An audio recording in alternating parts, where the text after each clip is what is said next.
Pitcher Nail Down. I'm Jason Gilbo, J Gilbo 11. With me is Russell Clay at Russell J Clay. Taking a look at tonight's 15-game slates for DraftKings and FanDuel. Pitching, you do have some options up top, but overall, I guess it's just kind of one of your typical front-loaded pitching slates. I'm trying to think of it's Material Girl, not Typical Girl. Never mind. Sorry. I was gonna, what I was going for, but it didn't happen. Didn't formulate typical pitching slate in the typical pitching world, Sorry, Anyway, all right. Yeah, it's pretty average, but you know what that means. When there's average pitching, there's probably going to be some fun. Yeah, definitely. And this first one here, Dodgers and Phillies. Dodgers on the road in Philadelphia. Vincent Velasquez, Kenta Maeda. And overall, obviously Maeda, one of the stronger options on tonight's slate. Obviously, people are probably going to look down at his last start against the Phillies, which didn't really amount to anything, tremendous, but I'm still okay with using them. Yeah, I think he's fine. Overall, I don't necessarily. I get that he might be a cash game play tonight, but he's not that strong. He's been okay of late.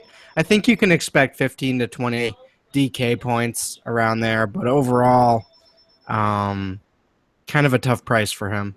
Yeah, I think his FanDuel price at 8,700 is a little bit more reasonable than where he is on DraftKings.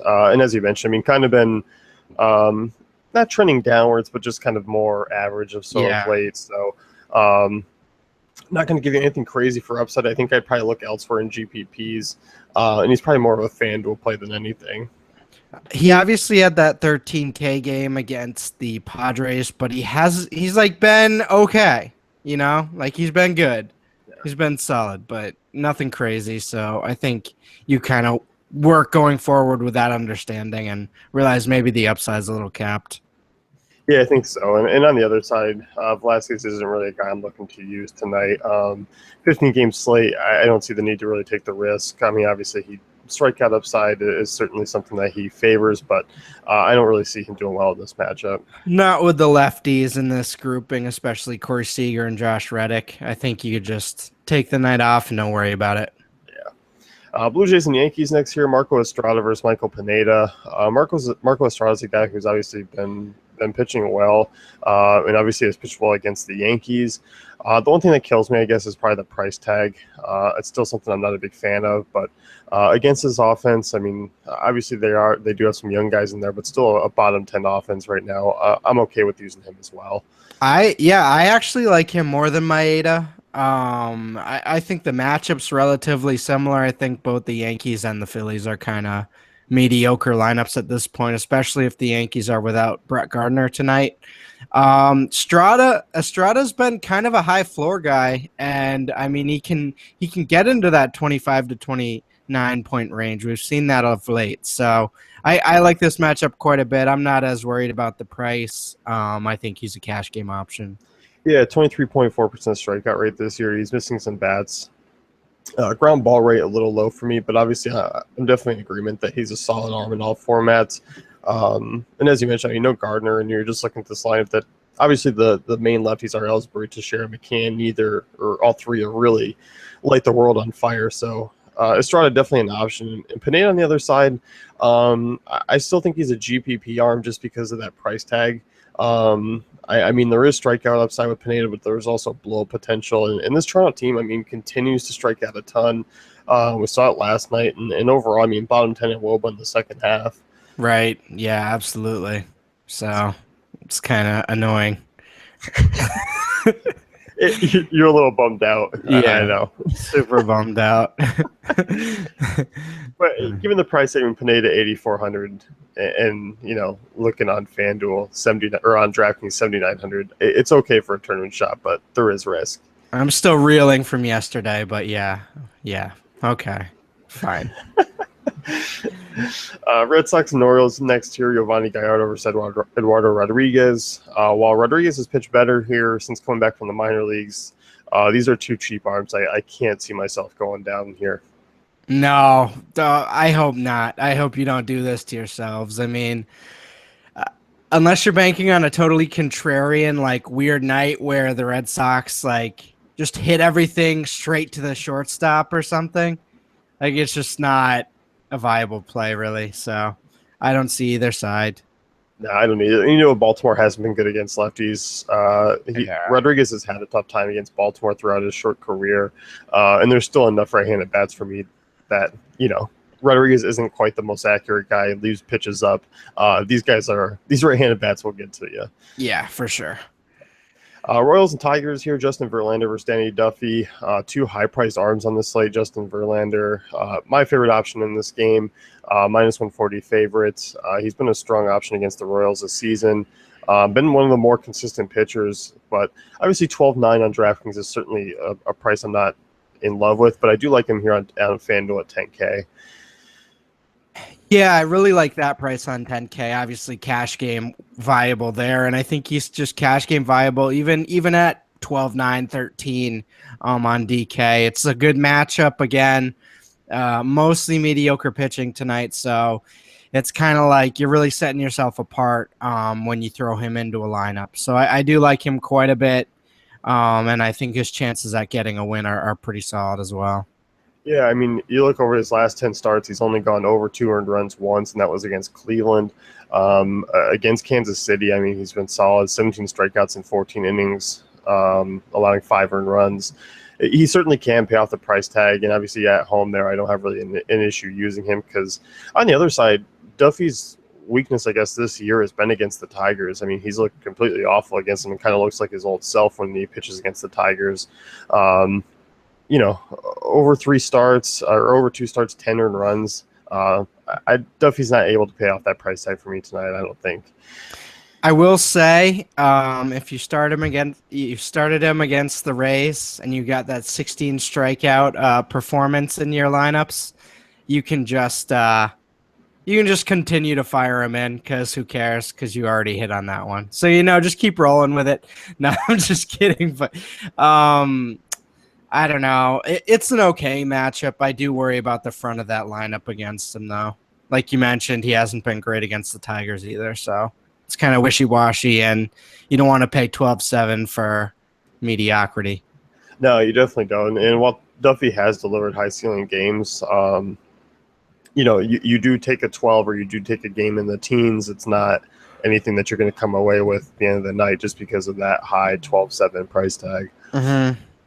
I mean, FanDuel, I guess it's a little bit more easier, but he's around other options that I just rather go to. Right. Moving with the next one here, you got the White Sox and Indians. Corey Kluber, big favorite there at home, minus 172 favorites, facing Jose Quintana. I'm certainly fine with using Kluber in all formats. He's a drop down from Verlander there, quite the drop down on DraftKings, 700, more expensive on FanDuel, but going up against a White Sox offense that is a bottom 10 team, I'm certainly okay with using Kluber in all formats. Yeah, this is my favorite play of the night, obviously. I mean, I guess it's kind of obvious. Had a dominant start last time out against the White Sox. Great matchup again at home. Big favorites. Nice Vegas totals. Everything's good. So it should work out. Let's hope it does. Put him in your lineups. Yeah, he checks off a lot of those boxes tonight. You look at the strikeout rate. I mean, solid Kluber, 25%.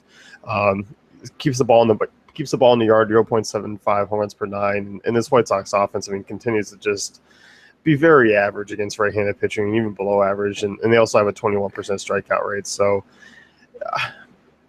Indians should be able to put up a little bit of run support off Quintana, although, Quintana's obviously an above-average lefty, but I think Kluber comes away with everything here.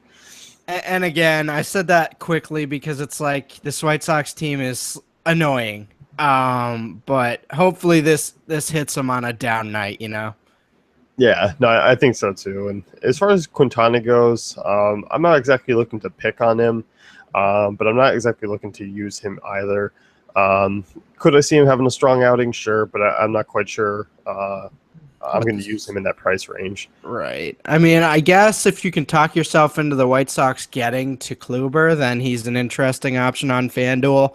But because I don't see the Indians taking him to the woodshed. He had a good start against them last time, but overall, it's just kind of tough with some of the other options around his price range. Yeah, definitely. And you look at the Indians, I mean, reasonable strikeout rate against lefties and kind of more middle of the road. But Yeah. um, as far as seeing a Quintana game where he really delivers a high ceiling, I'm not really on it. Right. Yeah, I agree. Marlins and Reds here, Anthony Desclafani versus Jose Urena. This one, I mean, we saw obviously Phelps last night have a strong outing against this Reds offense. It was a pretty weak lineup. And I'm not really looking to use Urena just because I haven't really seen anything out of him. But it's just more of a one thing to notice. I guess I'm kind of hinting at if this lineup is just as bad as it was last night minus Billy Hamilton, he might be a cheap option I might consider in GPPs. Oh boy. I'm going the other direction here with Desclafani, but wow, that's a ballsy move. I like it though for the price. I mean, hey, YOLO in a deep tournament, you get a very unique lineup if you do that. So I'm okay with that.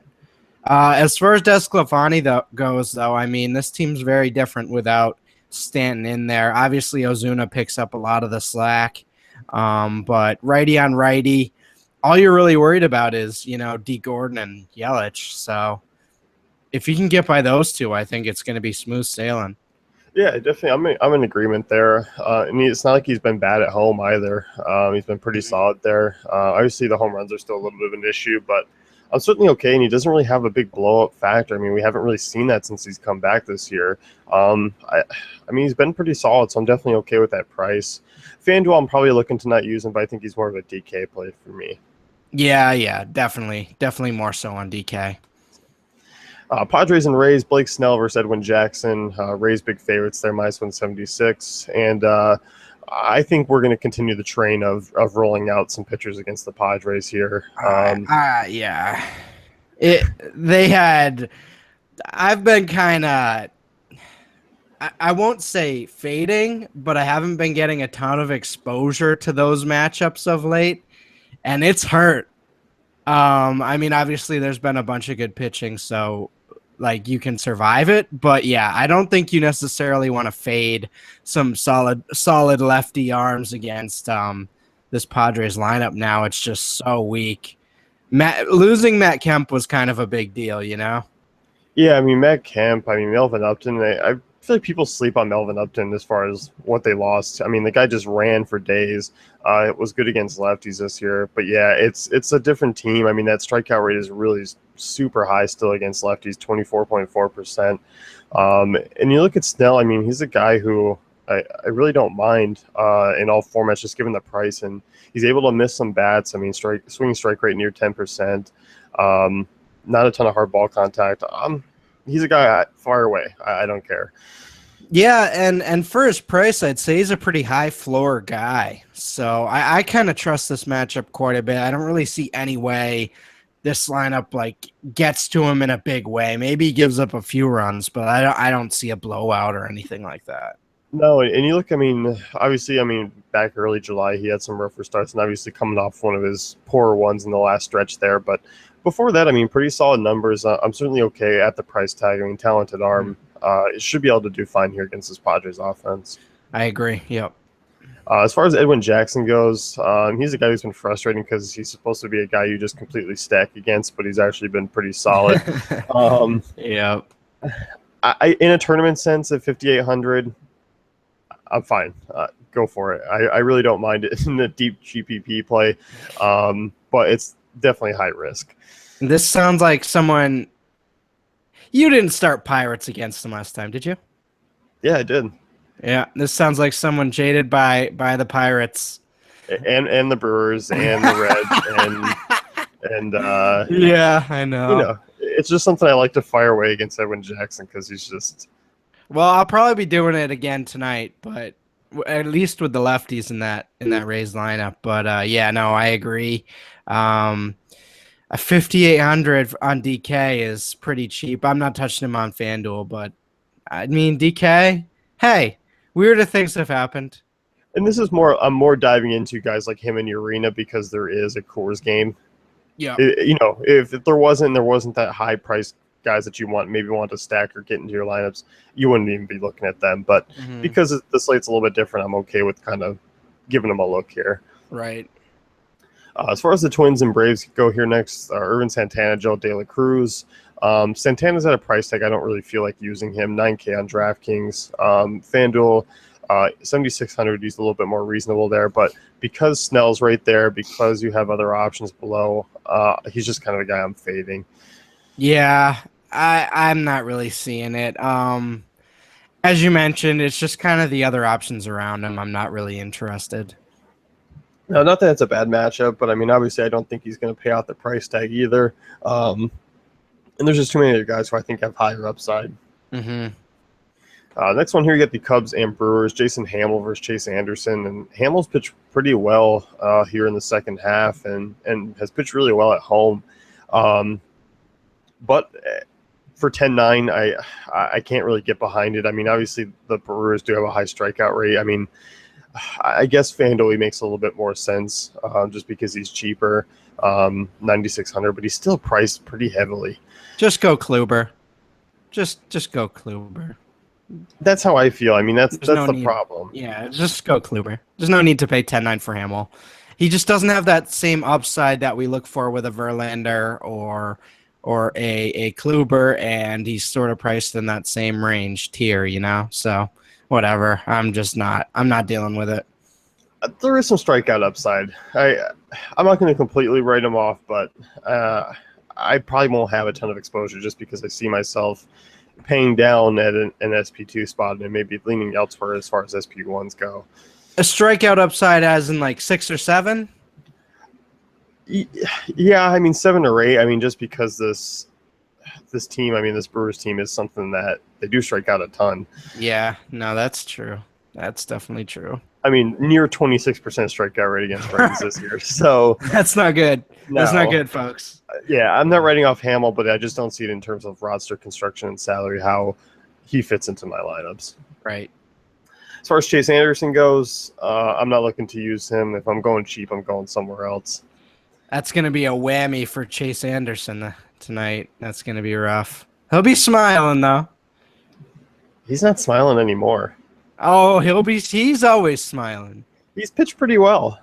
But even when he's given up a 2-run homer to Anthony Rizzo, he's going to be smiling. Keeping that optimism up. A's and Rangers, Lucas Hale versus Andrew Triggs. As far as these arms go, I mean, pretty average righties. In that ballpark, it's just kind of a stay away situation. Yeah, I agree. I'm not seeing any of these as really viable options. Kind of treating it like I did the day before, where I like the top few in that A's lineup and using this whole Rangers lineup. So not really viable. Yeah. Astros and Cardinals next year. Houston big favorites there at home, -157, 2 lefties. And obviously these matchups, I mean, you look at this Houston offense against left-handers, high strikeout rate, 23%, middle of the road. You look at this Cardinals offense, 24th in WOBA against lefties. I do feel like one of these lefties is going to have a pretty strong outing. Yeah. It just kind of feels that way, and I think I'm actually leaning towards Keuchel there. Man, I don't know, but this is why I don't really like Irvin Santana that much, at least on DK, because it's like I like these guys, and I think they have a ton of upside in this matchup. And I agree. I mean, with price considered, I think you kind of look at Keuchel here in a pretty serious way. The Cardinals just aren't nearly as good against lefties, so I think you definitely have to take a look at that and maybe his strikeout upside. But I also think Jamie, whatever his name is, Garcia, certainly in play as well against this Astros team that strikes out a ton. And, I mean, Correa, I don't know, man. I don't know what's going on. Both these guys, I mean, are relatively similar as far as when you look at their overall numbers this season. I mean, Sierra's pretty close to the same. The strikeout rate's pretty close to the same. Both are ground ball pitchers. Both fit well into this ballpark because I don't see him allowing a ton of home runs. I think Garcia has a little bit more higher risk than Keuchel does. I think Keuchel's more closer to a borderline cash option as an SP2 than Garcia would be. But okay, I mean, definitely both are in play. Yeah, absolutely. So, moving on here, Nationals and Rockies. Chad Bettis for Gio Gonzalez. This one, Oof. I think we can just skip ahead here. Thank you, Jason Worth, for being exactly what you are in your splits yesterday. It's nice. It's nice when it looks good on paper and it pans out. It's so nice. And pictures on paper here, it doesn't look good. This certainly. I'm actually surprised the Rockies are only projected for like 5.5 and not 6. But let's get that over under to 12 before lineup block here. Come on. Oh, I'm sure it will. It's early on in the day. Mets and Diamondbacks here. Noah Syndergaard versus Braden Shipley, and obviously Noah Syndergaard coming off his worst start in a long time against this Diamondbacks offense. Overall, I mean, he's been kind of average here of late. I mean, there hasn't really been a ton of upside, but I think it makes him a perfect GPP target for tonight. Oh,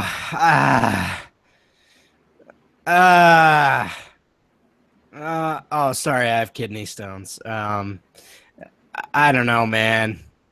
I think I'd just rather go Kluber.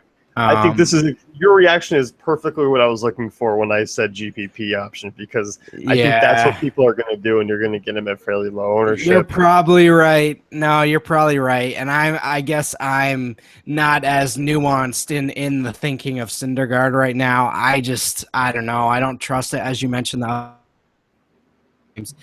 I see what you're saying, though. If we get sort of the Syndergaard from 2 months ago, then that's certainly a GPP winner. Yeah, I mean, obviously it's a tough ballpark to pitch, and it's one of the downsides. But this Arizona offense, I mean, 21st in WOBA against righties, 23% strikeout rate, and obviously Syndergaard is one of the higher strikeout pitchers on the slate.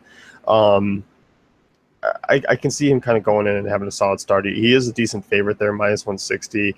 Arizona projected for right around 3.5 runs. Obviously there still is a little bit of downside, but at that price, I think it's an interesting swerve, especially off of like a Verlander up top who, is 1,900 more. Right. Yeah, for sure. So, I mean, he's definitely a deep tournament play, but I'm probably not going to be touching him. As far as Shipley goes on the other side, I mean, he's been pitching better. He's a guy who's obviously come off a strong start against the same Mets team. Obviously, he struggled in his first game against Milwaukee, or only games against Milwaukee. I think he's kind of a boomer bust play here against the Mets. I don't mind that price tag. I think he's a reasonable tournament option. If Neil Walker's out, I'm in. I mean, I'm not afraid of anyone in this lineup other than Jay Bruce if Neil Walker's out. So even though it is lefty heavy, you probably do worry about that a little bit. But 7,400 on DK. I'm okay with that. Not really looking at him seriously on FanDuel, but for an SP2, I mean, sure. Yeah, I think that's where you're looking at, and I think it could be an intriguing GPP option. Yep. Next one here at the Mariners and Angels, Ariel Miranda versus Julius Chassin. This one I don't really want a part of. I know the Angels' offense is certainly not that great, but even at 4K, I don't think Miranda really has the juice for me. Going to be reading his Miranda rights. Yeah, we're not touching this game. That was a dad joke right there. That was a really bad one. Yeah, I'm not looking at this game. I think this one's kind of an easy fade. Yeah, I'd say so. Next one here, you got the Giants and Pittsburgh Pirates here. Jameson Taillon, Jeff Samardzija. Both of these guys I just don't feel comfortable using, especially Taillon at that price tag. And obviously Samardzija, given the way that he's really pitched of late. I mean, he really hasn't been spectacular, so I'm just kind of moving on from this one as well. Yeah, Taillon. I mean, FanDuel, that's more where I see him in terms of price. 7,600. I'm still not in on that, but I mean, it seems pretty reasonable for what he's done. 91 just seems a little egregious to me on DraftKings, and I don't think I'm going to touch him at that price. Yeah, I think definitely 76 is much more reasonable, and especially out of those options, he's certainly a play. But I kind of do like Blake Snell a little bit more just for 300 more because I think there's a higher strikeout upside there. Mm-hmm. So that's just my only downside to him. It's more just a pricing thing. Right. So that's going to wrap it up with the pitcher nail down. Be sure to check out DailyFantasyCafe.com for our great tools and content.